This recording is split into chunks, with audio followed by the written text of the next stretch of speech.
కాపునాడు. ఈరోజు గాల సుబ్రహ్మణ్యం గారు 65వ పుట్టినరోజు.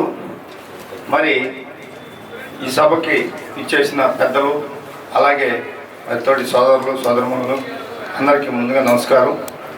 మరి సుబ్రహ్మణ్యం గారు జీవిత చరిత్ర చూస్తే ఆయన 40 సంవత్సరాలు కూడా ఈ కాపునాడుకి సేవ చేశారు తప్ప ఆయన రూపాయి ఏనాడు దేనికి ఆశించింది లేదు.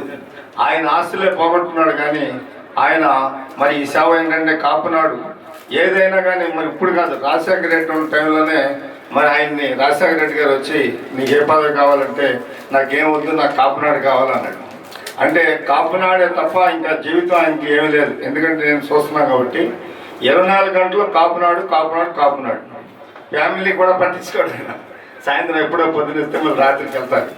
మొదటి నుంచి ఏంటంటే మరి నిస్వార్థంగా, స్వార్థం లేకుండా కాపునాడుని ఈ రకంగా మరి అభివృద్ధి చేస్తున్నారు కాబట్టి ఇంకా కాపునాడుకి మనం ఈ రకంగా కొంతమంది ఇలాంటి వ్యక్తులు ఉన్నారు కాబట్టి ఇంకా కాపునాడు ఈ రకంగానే ఉంది. ఇవాళ ఏంటంటే కాపునాడు మామూలుగా ప్రతి వాళ్ళు కూడా ఒక సంఘం పెట్టేస్తున్నారు. 10 మంది ఉంటే ఒక సంఘం పెట్టేస్తున్నారు. కానీ వాళ్ళు పదవులు తీసుకుంటాం తప్ప బేస్మెంట్ నుంచి లేదు. అందుకని ఏంటంటే వీళ్ళు మీటింగ్లు చెప్పుకోవడానికి చేయడానికి తప్ప బేస్మెంట్ నుంచి స్టార్ట్ చేసుకొద్దామన్న ఆలోచన ఎవరికి లేదు. ఎందుకంటే ఇప్పుడు మనం ఉన్నామంటే మన కాపునాడు, మన సందులో కాపునాడు ఉండాలి, మన ఊళ్ళో కాపునాడు ఉండాలి, మన ఏరియాలో ఉండాలి. అంటే అది అసలు పట్టించుకోం. మనం వస్తాం, లేస్తాం, కాపునాడు ఆఫీస్కి వస్తాం, పని చేసుకుంటూ వెళ్ళిపోతాం. అలాగా అసలు ఇప్పుడు మన సందులో ఎంతమంది ఉన్నారో కాపులు తెలుసా? తెలియదు. మన ఊళ్ళో ఎంతమంది ఉన్నారో తెలుసా? అదే ఈ సంఘాలన్నీ కూడా బేస్మెంట్ ఏ వార్డులో ఎంతమంది ఉన్నారు, ఏ డివిజన్లో ఎంతమంది ఉన్నారు అనేది వెరిఫికేషన్ చేయటం కానీ, స్టాండ్ పునాదులు వేయటం కానీ లేదు.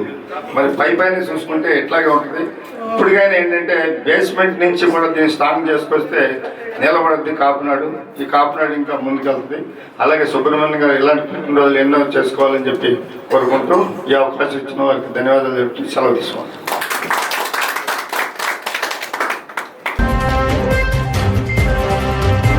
Please subscribe our channel.